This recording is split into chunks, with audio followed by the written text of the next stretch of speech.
Première entrevue avec le maire de Saint-Raymond, Claude Duplein, pour ce début de saison 2025 et 2026. Bonjour, monsieur Duplein. Bonjour, ça va bien? Vous allez bien, vous? Oui, ça fait longtemps qu'on s'est... un petit bout qu'on s'est vu. Eh bien, on s'était vu rapidement à la caserne, le nouveau gym de Oui, c'est vrai, c'est vu à la caserne, oui. Mais on n'avait pas eu le temps de faire une entrevue un peu plus complète et détaillée. D'ailleurs, pendant la saison estivale, il y a quand même eu beaucoup de mouvements à Saint-Raymond. Énormément. Marché public, également le Raid de Bras-du-Nord, et puis les rendez-vous du Pont-Tessier. Des événements que vous avez quand même beaucoup assisté, M. Duplein. En fait, on a eu un été vraiment extraordinaire à Saint-Raymond. Tu parles du Raid, tu parles du Pont-Tessier, le marché. Il y a eu aussi d'autres événements comme le tournoi de balle, qui est organisé, où ils ramassent des fonds aussi. On vient de terminer le tournoi de deck hockey. À part toute la programmation qu'il y a eu cet été, pour les citoyens qui s'inscrivent et pour les citoyens qui veulent participer, c'est vraiment un été extraordinaire. Je me plais à dire... on m'a demandé à un moment donné, pourquoi, Claude, on ne refait pas la grosse bûche? Parce que la grosse bûche, c'est un rassemblement par année où les gens de l'extérieur, souvent descendants, qui étaient natifs de Saint-Raymond, puis on retrouvait la famille. Mais c'est parce que là, c'est à toutes les fins de semaine, pratiquement, qu'on a quelque chose qui procure des rassemblements. Quand, écoute, le Pont-Tessier, des soirs, là, à 800-900 personnes, ça rassemble du monde avec des spectacles d'envergure, pas juste des gens moins connus. On avait quand on fait venir Marilyn Thibert, Louis-Jean Cormier, des spectacles gratuits, qui aujourd'hui, Marilyn Thibert fait son spectacle à Montréal, puis il faut que tu payes pour aller le voir, le même spectacle qu'elle est venu faire. Je trouve ça extraordinaire. Le Raid Bras-du-Nord, je ne sais pas si vous êtes venu cette fin de semaine le voir, le monde qui était là. Écoute, seulement qu'en coureur, c'est pratiquement 900 coureurs. À part du vendredi qu'il y a eu l'organisation sportive avec les entreprises, un autre 200 coureurs. On dépasse le 1000 coureurs qui viennent passer une journée. C'est fantastique. Et le deck hockey, c'est des fins de semaine comme le tournoi de deck hockey, c'est des fins de semaine organisées par la ville de Saint-Raymond avec les inscriptions. Mais à Saint-Raymond, là, j'ai demandé justement à Jimmy, qui est pas mal le coordonnateur de tout ce qui se passe en sport, savais-tu qu'on a au-dessus de 2000 personnes qui participent, qui s'inscrivent à un cours, à l'autre ou à une activité à Saint-Raymond? De ceux que Saint-Raymond organise, là, à part de tout ce qu'il y a de bénévolat, de groupes qui organisent des choses, c'est fantastique. On a eu un été vraiment formidable. La température était là. Le marché public, cette année, Raphaël a fait une nouveauté en construisant des kiosques. Là. La Ville nous a vendu le projet, la Ville a embarqué là-dedans. Vous avez vu les nouveaux kiosques qu'il y a dans le centre-ville. C'est qu'on veut agrandir la place du marché. C'était une première phase cette année avec les kiosques. L'année prochaine, on va faire autre chose pour essayer d'englober plus là, un truc éphémère qui va faire que ça ne sera pas rien que devant... Le monde ne se sentiront pas rien que devant la place d'église ou devant les kiosques, que ça va faire un tout. OK. Puis encore là, l'autre semaine, la dernière semaine, il y a 2 semaines, il y a eu des artistes de cirque qui sont venus, tout à fait gratuits. Il devait y avoir 500-600 personnes encore. Oui, il y avait du monde. J'étais présent, il y avait du monde. C'est incroyable. Et les marchands, cette année, pour eux autres, c'est une année record. Okay? Et quand je vais au marché, je vais vous dire qu'il y a bien des figures que je ne vois pas, que je devrais voir.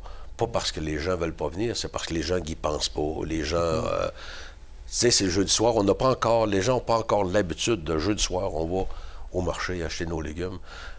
Ça va bien, mais on pourrait l'implanter encore plus que ça. Fait qu'on va essayer de donner encore l'année prochaine de l'envergure par rapport à ça. Encore plus d'efforts. Plus d'efforts pour les événements.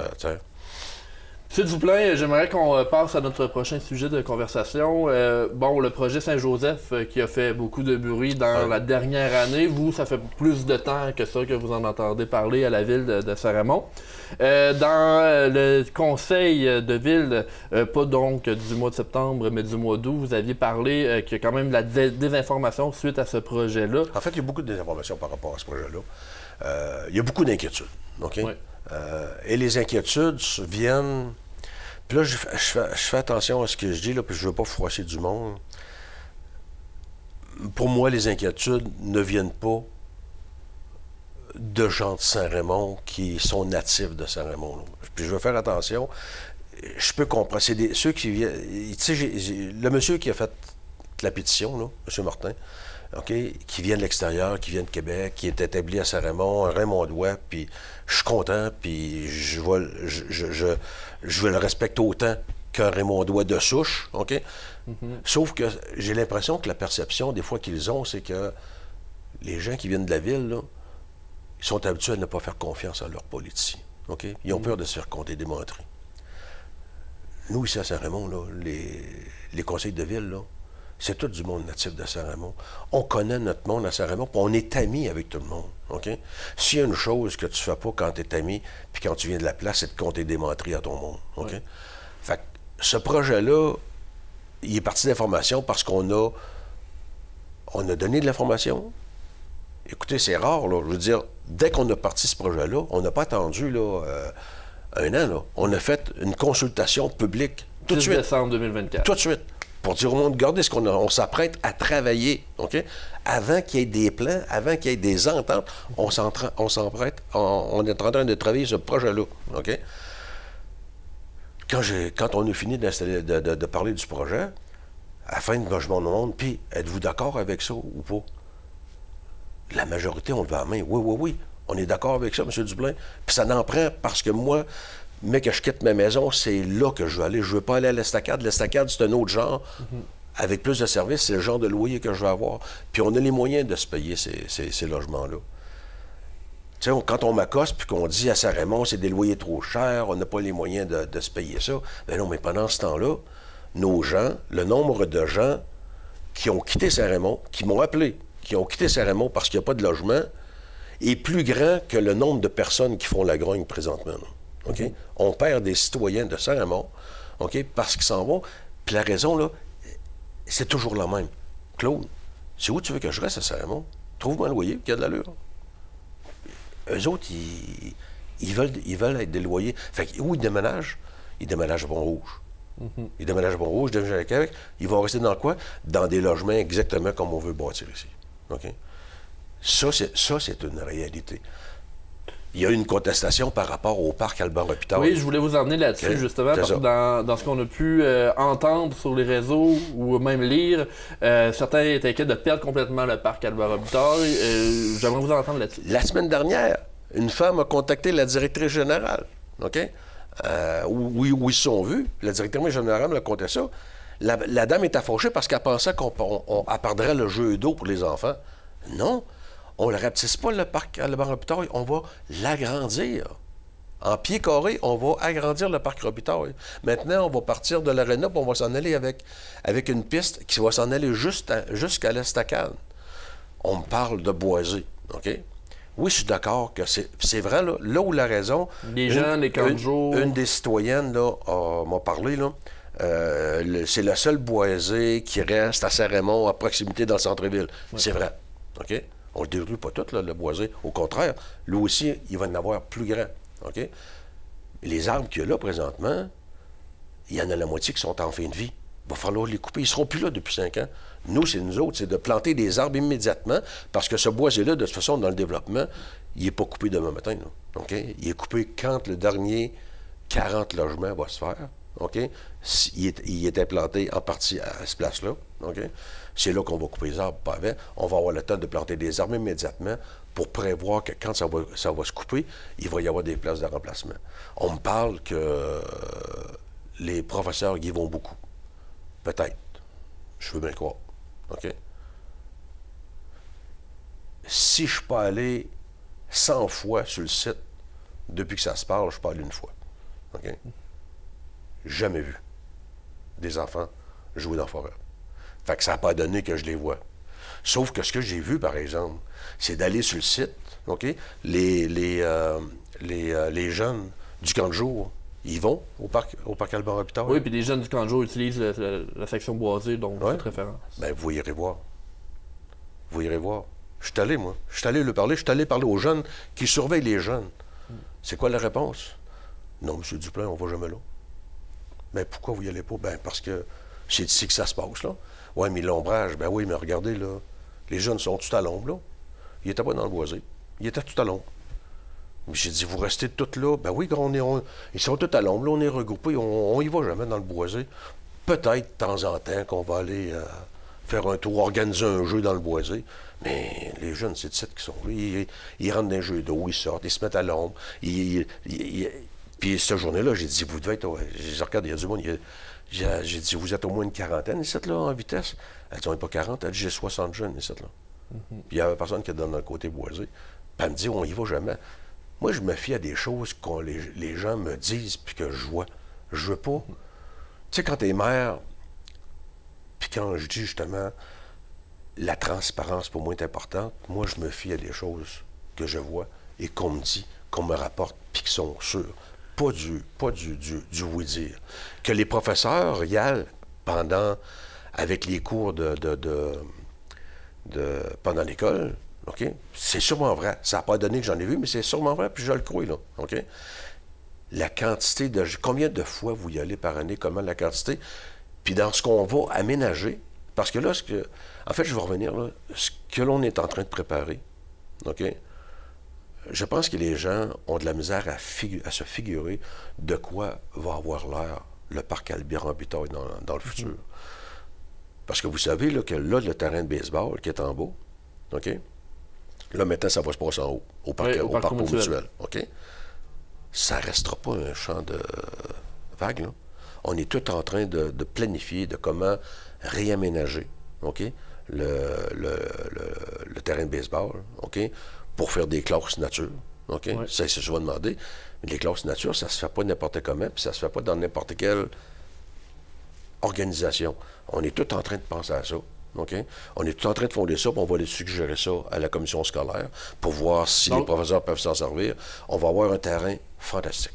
De ce que je comprends, vous voulez reprendre le secteur du terrain de baseball pour en refaire un terrain boisé, c'est ça que vous dites? Oui. Oui. Terrain boisé, puis on va le garder aussi. Le pont Tessier, le jeudi soir, les invités qu'on a là, il peut rentrer 800-900 personnes maximum. Oui. Mais des fois, on va avoir des gros événements, OK? Et ça, c'est Étienne qui m'en parle à la culture, puis il a raison.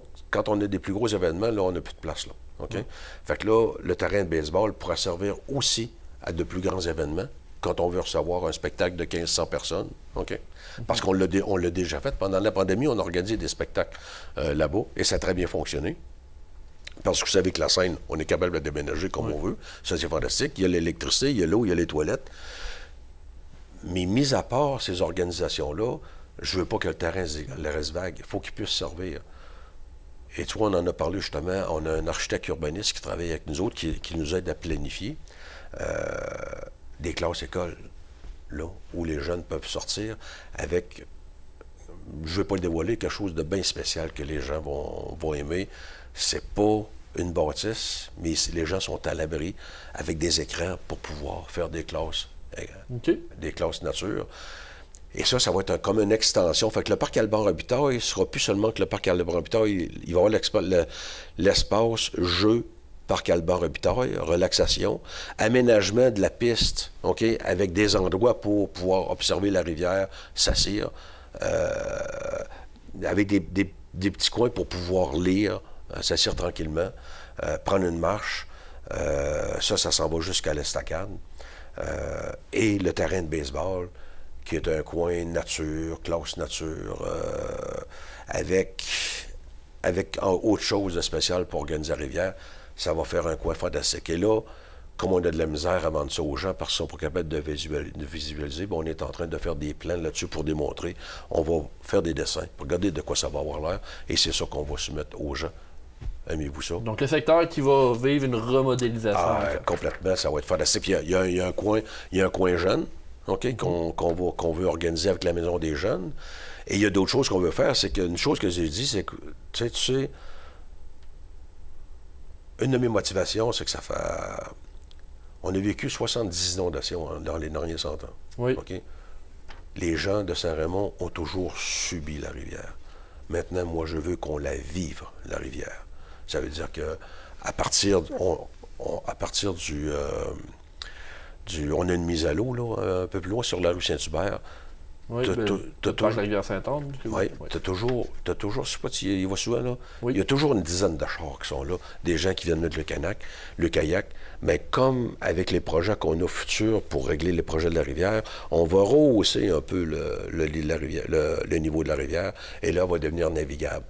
Donc, ma préoccupation, c'est qu'à partir du centre-ville, on puisse avoir une place pour descendre dans la rivière, pour mettre son kayak, pour pouvoir canoter. À partir on va pouvoir partir du centre-ville, descendre au parc sur la rue Saint-Hubert ou remonter le courant de ressortir ici. Oui. Ça va faire... La rivière va devenir navigable. Il faut la vivre, cette rivière-là. Monsieur Duplain, je veux qu'on poursuive dans nos autres sujets que nous avons ensemble. Rapidement, parce qu'on est complètement dedans en ce moment, les travaux qui peuvent toucher la Côte-Joyeuse, on les voit en soirée. Là, à partir de 19h, la côte est fermée. Vos informations récentes à ce propos-là, on en est où là, sur ce qui se passe avec la côte? Bon, ce qui se passe avec la Côte-Joyeuse, c'est un petit peu malheureux présentement, même si c'est heureux parce qu'enfin, ils vont la réparer. Pour démontrer à la population, c'est quoi qui se passe? C'est que la Côte-Joyeuse, il faut qu'elle soit refaite. OK? Ça, c'est sûr. Et ce projet-là, avec le MTQ, c'est pas avant 28-29. OK? Mais en attendant, on dit au MTQ, il faut faire le resurfaçage de la côte parce que ça n'a pas de bon sens. Mais là, avant de faire le resurfaçage, ils avaient des sondages à faire. Ouais. Ça, là, ça fait longtemps que c'est retardé parce que vous savez qu'il y a eu la grève des ingénieurs au MTQ. OK? Et c'est la grève des MTQ qui a retardé de faire ces ouvrages-là. Parce qu'ils devaient se faire de nuit. Ils doivent se faire de nuit. Fait que là, et parallèlement à ça, nous, on avait un projet avec le MTQ pour refaire l'entrée de ville Grande Ligne. OK? Oui. Ça fait longtemps que c'est cédulé. C'est cédulé pour environ au 1er septembre. Là, ça commence officiellement, là, en fait, ils sont là aujourd'hui, mais ça commence, les gros travaux commencent officiellement le lundi prochain, je pense.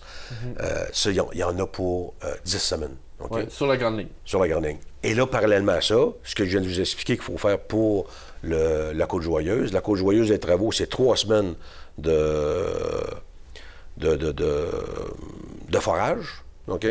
Plus 2 à 3 jours maximum, mais on compte sur 2 jours. Ils nous ont dit qu'ils pouvaient faire ça en 2 jours, de resurfaçage. Donc, dans les 3 prochaines semaines de nuit, ce sont les forages. OK? Ouais. Donc, détour par la route des Pionniers ou à double sens.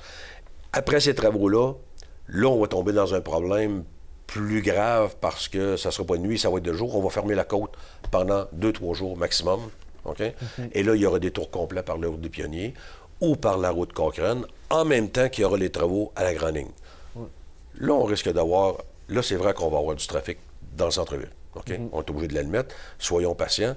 Quand la Côte-Joyeuse va être faite, là, ça fait 1 an qu'on attend après la Côte-Joyeuse pour refaire le surfaçage. Enfin, ça va se faire. On va avoir un désagrément de facile 3 jours, là, mais soyons patients. Donc là, ce que vous dites, pour les 3 prochaines semaines, c'est encore de soirée pour les sondages. De nuit. Donc, si vous dites début octobre, on peut s'attendre là, aux 2 jours à 3 jours. Complètement fermé. OK. Il n'y a pas de date encore, je crois. On va communiquer les dates, parce que ça dépend du forage, et comme le pavage aussi, ça dépend des dates s'il mouille ou pas. On peut pas... fait qu'il faut qu'il sédule vraiment 2 jours de fil de beau temps. Et ça, on va communiquer avec la population quand est-ce que ça va se faire exactement. Super. Dernier sujet que je voulais discuter avec vous, élection municipale 2025. Oui. Ça s'en vient, hein? Oui. On est dedans. Jusqu'au 3 octobre, les candidatures peuvent, pour toutes les municipalités de la région et du Québec, peuvent rentrer. Vous, je sais qu'il y a quand même des départs connus au sein de votre conseil, donc un changement là, à prévoir au sein de l'équipe municipale. 4 conseillers qui partent. Des conseillers qui ont très bien servi la ville de Saint-Raymond depuis 10, 12... Fernand Lirette, me semble, c'est pratiquement 15-16 ans, lui. Je pense qu'il y a un mandat de plus encore. Je pense qu'à un moment donné, après un certain temps, les gens ont envie de faire d'autres choses, puis je les comprends, OK? Même si je les ai regardés toute la gang parce qu'on avait un très bon conseil municipal. Tu sais, souvent, je dis qu'un maire, ça ne peut rien faire de ça. Ça prend un bon conseil municipal. Et ça prend des employés, des bons employés à une ville, ce qu'on a. Nos employés à Saint-Raymond sont extraordinaires. l'ouvrage qu'ils font par année, avec le nombre d'employés qu'on a, c'est vraiment supérieur à ce qui se passe dans d'autres villes, puis j'ai pu mesurer. Il suffit d'aller voir la piste cyclable qu'on a faite dans le parc Promutuel, à partir du parc Promutuel, descendre jusqu'en bas. C'est fantastique. Je parle de cet exemple-là parce que souvent, les travaux publics font de l'ouvrage et on ne la voit pas. Okay? Quand tu travailles en dessous de la terre, là, puis que tu remets de l'asphalte par-dessus ou de la gravelle, que tu revises dans les tuyaux, ça se voit pas. Des choses qu'ils ont fait, c'est la piste cyclable. Okay? C'est quelque chose qu'on peut voir. Et ça donne une idée de comment est-ce que nos gens travaillent bien. Et ça, je veux le préciser parce que c'est important, comment est-ce que nos gens travaillent bien. 4 conseillers qui partent. Écoute, je suis très content. Prochainement, il devrait y avoir 2 femmes qui vont officiellement donner leur candidature. Ça fait 8 ans qu'il n'y a pas eu de femmes au conseil municipal. Ça manque. Ça manque. Déjà, quand je me suis présenté en 21, je souhaitais qu'il y ait des femmes qui se présentent. J'avais contacté des femmes. Ça n'a pas fonctionné. Je comprenais pas pourquoi. Je veux dire, on est la plus grosse ville du comté de Portneuf, puis on est la seule qui n'a pas de femmes. Je suis assuré d'avoir au moins 2 femmes au prochain conseil municipal. Je les connais, ils m'ont contacté pour savoir là, ou ils ont contacté du monde à la ville pour savoir comment ça fonctionne. C'est normal. Et ça va être 2 femmes extraordinaires qui devraient présenter leur candidature bientôt. Puis donc, de ce que je comprends de votre discours, vous allez vous représenter là, moi, je me représente. Probablement, puis je le dis tout de suite, ça va être probablement un dernier mandat à l'âge que j'ai. Puis je pense, j'ai dans ma conviction aussi que un maire qui fait carrière, je crois pas ça. Un maire qui fait carrière, après 10 ans, là, comme Daniel Dion a donné 10 années de son temps. Okay? Il a mené une ville, quand Daniel est parti, il y avait une ville bien structurée qui était financièrement à la bonne place. Okay? Après 10 ans, tu vas t'en aller. Les mandats, 4 ans, je trouve ça un peu court. Ça fait déjà 4 ans que je suis là. Et il manque de temps. Là. Moi, je pense que ça devrait être des mandats de 5 ans, mais après 2 mandats, c'est kick out. Tu mets quelqu'un d'autre qui te remplace. Puis surtout, si c'est une structure qui est bien montée, que tu as une vision que tu as développée à moyen terme, que l'autre conseil d'après peut continuer, comme Daniel a commencé des choses. Tu sais, le parc Promutuel, aujourd'hui, qui est extraordinaire, là, c'est pas Claude Duplain là, qui a pensé la première pierre, c'est Daniel Dion qui l'a mis parce qu'il a eu la vision d'acheter un champ avec le conseil municipal. Le conseil d'aujourd'hui et Claude Duplain ont fait de la politique. Avec les employés, le directeur Jean Alain, qui nous a présenté un bon plan de développement que la ville a accepté, bien, c'est avec ça qu'un maire peut partir faire de la politique. C'est ça notre rôle, nous autres, faire de la politique. Et on est allé chercher, sur un budget de 12 millions, on est allé chercher 8,5 millions. Pour la réalisation du parc Promutuel, ce qui fait qu'on peut devancer de plusieurs années la réalisation du parc. D'ailleurs, vous avez vu là, que le poste d'accueil est fait, on va en faire l'annonce le 25. Les tennis sont faits, le skate-park, le pump track, le terrain de baseball est fait. L'année prochaine, le baseball commence en haut, ça ne se fera plus en bas. Et là, on commence cet automne la patinoire artificielle, glace couverte, avec une glace artificielle, 3 tennis et 4 paquets-de-balles. Puis en plus, on a, Jean a planifié, là, cet été, on ne pensait pas être capable de le faire, mais on l'a fait, un espace pour le vélo de montagne, initiation au vélo de montagne. Pour les jeunes, c'est un espace fantastique. Et là, les jeunes qui viennent jouer dans le parc, c'est incroyable. C'est vraiment une belle réalisation. Eh bien, M. Duplain, je vous remercie d'avoir été des nôtres. D'ailleurs, on va se revoir le 25. On va être là pour l'inauguration du parc Promutuel, qui semble être quand même une fierté de votre conseil. Là, définitif. C'est une très belle réalisation. Puis là, on parle de cette réalisation-là, mais tu sais, comme j'ai une entrevue dans le Courrier de Portneuf qui est sur les maires, à savoir s'ils restent ou s'ils restent pas. Là, ils ont passé toutes les villes. Oui. Puis on me demandait, mais les réalisations, est-ce qu'on est plus fiers? Les réalisations que je suis plus fier, il y a sûrement la rivière. On a dépensé 6 millions dans la rivière en collaboration avec le ministère. Puis le ministère embarque avec nous. Pourquoi? Parce qu'au lieu d'essayer de mettre un plaster, on a essayé de comprendre le comportement de la rivière. On a trouvé, on a compris le comportement. C'est à partir de là qu'on fait toutes nos interventions dans la rivière. Et à cause de ça, bien, la ministre, ça nous a déjà promis, réservé un autre 8 millions pour mettre dans la rivière sur des projets. Là, on n'a pas eu de mettre 8 millions cash, là. C'est des projets qu'il faut présenter, mais on a 8 millions de réservés. Le Chantejoie, c'est 40 logements. On parlait de Saint-Joseph. Tantôt, le monde me disait, oui, mais ça prend du logement social. Mais c'est pratiquement ça qu'on a du logement social à Saint-Raymond, parce que des loyers, là, les loyers de centre-ville, puis qu'on a dans la rue Saint-Pierre, c'est des loyers à pas cher, à moins cher que de la construction neuve, OK? Mais il en manque encore. Bien, Chantejoie, c'est 40 logements qui sont en train de se construire pour les personnes âgées, OK? Et ça, c'est un gros manque, ça. OK? Là, on va avoir 40 nouveaux logements. Sans révéler exactement, là, j'ai une nouvelle hier avec un promoteur. On est en train de développer un projet de logement abordable, en même temps que le Saint-Joseph. Et on a d'autres promoteurs, là, qui veulent déjà, on a un 25 logements